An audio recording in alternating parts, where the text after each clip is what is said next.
Hey guys, Drifter here. A lot of you sent me private messages on YouTube asking for one big pistol review episode, and well, here you go. If you asked for it, enjoy it. We're going to be reviewing every single pistol in Battlefield 3. I'm going to be doing this a little bit quick because I'm still sick and my voice can only hold up for so long. We're going to see how it goes.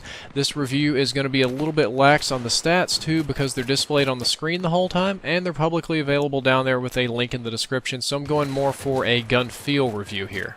The very first gun we're going to cover today is the unremarkable but likable M9 handgun. It shoots at 460 RPM, it does 25 to 12 damage, or 4 to 8 shots over range, like every other pistol that we're going to cover today except for the M1911. Magazine size of 15 is pretty good, recoil is pretty good. The strength of this weapon that would make it better than other weapons in some situations is that it has a longer range than other pistols in this game, and this isn't damage over range, this is the point at which the bullets disappear.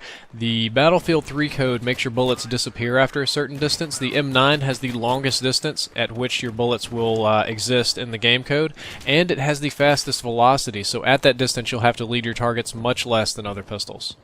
The next pistol today is the one that's most often compared to the M9, the Mp412. This has some of the same big stats in common, the same recoil pattern, the same reload, the same damage, and the same rate of fire. Matter of fact, that's just about all of the same big stats in common. However, you'll notice that it has a lower muzzle velocity and a lower overall total range.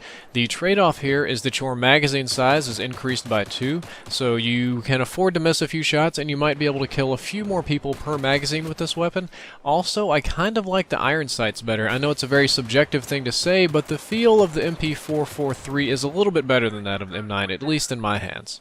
The next weapon today is surprisingly like the first two. It's the G17C. You'll notice right away that it has the same damage and the same rate of fire as the previously two mentioned pistols. However, you'll notice something else right there in that first box. You'll notice that it has the same amount of bullets per magazine as the Mp412, which was the best part of that gun, and it has the same range, almost, not quite, but very close to the same range as the M9.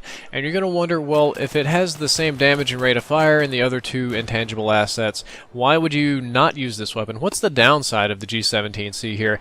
And that's, if you look over to the right, you'll notice that it has a lower center speed, so it takes more time for the bullets to, for your gun to return to center, which means you need more spacing in between your shots to be accurate. The recoil pattern is a little bit less accurate overall, and the gun's going to drift to the right. Some intangible things about this weapon is its sights. I kind of like the Glock iron sights. This is why it's one of my favorite pistols, but most players really hate the Glock iron sights. This one also comes with a laser sight by default, which makes it a little bit better hip fire, but it can also be distracting as a lot of people watch the laser bobble around and aren't paying attention to their crosshairs. The most unique pistol of this bunch, the M1911. This one kind of bridges the gap between what I would call a normal pistol and a specialty pistol. You'll notice right off the bat that the damage is higher at 34 to 12.5 per over range. That means it's going to take somewhere between 3 and 8 shots to kill. The rounds per minute are also significantly lower, so you'll see at some points I'm playing around trying to see how fast I can shoot it. It's very easy to oversample this pistol and shoot it slower. Its range is pretty good. Rounds per magazine absolutely miserable at 9. You cannot afford to miss with the M1911, and its reload is slower. The recoil pattern and the overall kick is going to be a little bit worse than that of the G17C, so your trade-off with the M1911 here is range and accuracy for damage. If you only want a close-range pistol and you think you're very accurate and you're not going to miss, go with the M1911. If you want something more accurate or something you can use over range, this is a very poor pistol for you to choose.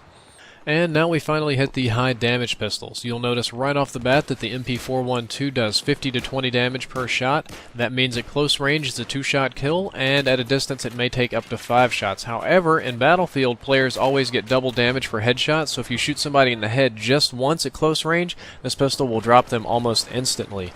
You've only got 6 rounds in the magazine, there comes that cold again. However, you'll notice that it shoots much slower at about half the speed or less of the other pistols at 220 RPM. The recoil pattern is difficult to deal with, the kick is high, the center speed is low, and I really don't like the iron sights. However, for some reason I do prefer this weapon over the .44 Magnum. The 44 Magnum does even more damage up front, but your shots to kill remain the same at 2 to 5 or 1 headshot. It shoots just barely slower. Most players probably wouldn't notice the difference, but it does make it that much easier to oversample. This weapon reloads even slower at closer to 4 seconds. Your recoil pattern is more difficult to deal with, and your iron sights are also more difficult. This is a fun weapon to use, however I wouldn't call it a very practical weapon. If you are a marksman and you know you're going to hit your first 2 shots, or you're really good at getting headshots on PC, this might be a good weapon for you. For general use, this is a pistol that I really avoid because it just rubs me the wrong way. Let's be honest, I have bias against this pistol. The G18 is our first fully automatic handgun. You'll notice that it shoots at 900 RPM, which is almost twice the speed of the normal pistols. However, the damage is lower. It's going to take somewhere between 5 and 8 shots to kill depending on your range. Magazine size is pretty good. Range is good.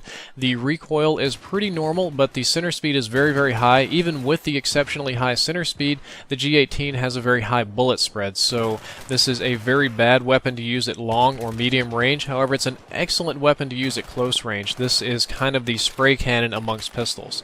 If you don't believe in aiming down sights, if you only pull out pistols when you're completely desperate and you have no other hope, this is probably your ideal candidate, because you can pull out the G17C, hold down the trigger, look at somebody's general direction, and you're going to almost always kill them or do a lot of damage to them. This is kind of the ultimate get the fuck out of my face pistol. The last handgun today, and my personal favorite, is the 93R. Statistically, it's very similar to the G18. It does the same damage, has about the same range, same rate of fire, yada yada. You'll notice that the recoil is a little bit more manageable. The upward recoil isn't as bad, and this is also a burst fire weapon. This weapon only shoots 3 bullets at a time. However, unlike Call of Duty, you can overburst this and spam the trigger very quickly and shoot your burst almost consecutively back to back. You won't ever quite get that full 900 RPM, but you'll get really close, like 850 most of the time. This is my handgun of choice. I believe it to be an accurate and deadly weapon. The only thing that it's lacking is that the damage is a little bit low. It's a little bit difficult to use at range, and you can do it, but the big thing about this gun that bothers me more than anything else is that the model of it is really huge, and when you run around with a 93R, that thing kicks up in your face and blocks about half the screen that I can't see. That's something that bothers me very greatly about this weapon. Well guys, that's all for this episode. I hope that you enjoy it. I apologize for some of the briefness and some of the scratchiness in my voice. I'm still trying to get over this little cold and not overdo it. Later this week I'm definitely going to be doing some Modern Warfare 3 in-depth, so look forward to that. And while you're waiting, you could always decide to follow me on Twitter, or click that link down there in the description to go see what my friends over at Method Gaming are up to this week. Drifter out.